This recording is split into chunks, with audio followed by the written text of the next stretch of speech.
Hey everyone, it's Zane Ellis here. Welcome back to another episode of the Storm the Court podcast. I just finished watching the Brooklyn Nets get absolutely steamrolled by the Toronto Raptors.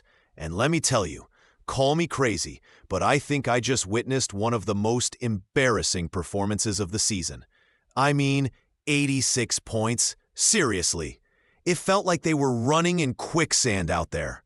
So here's a summary. The Raptors took it to the Nets in Brooklyn, winning by a whopping 30 points, 116-86. Yeah, you heard that right.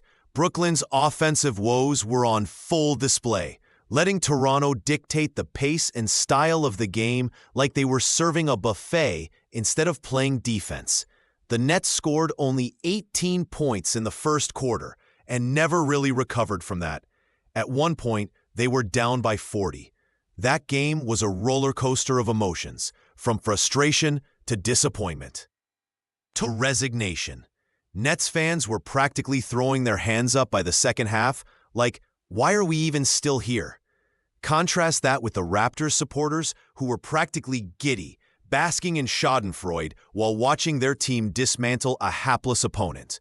Let's break down some performances. For the Nets, Nick Claxton was the lone bright spot, dropping 22 points and snagging 11 boards, but it was overshadowed by a -16 plus-minus. D'Angelo Russell? Where was he? Just 5 points on 25% shooting? Ouch.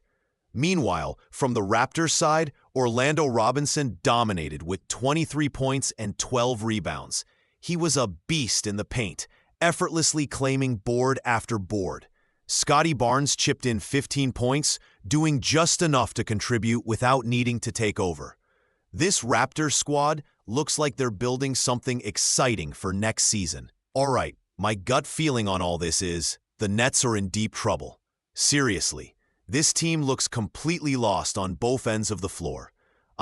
Fans were expressing pure frustration in the stands, saying things like, "This coaching staff is a joke.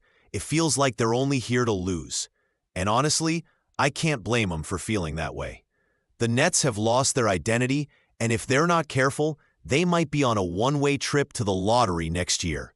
The Raptors, they've turned a corner. They're not just winning, they're doing it with flair. Fans believe next year's gonna be lit if they keep this up.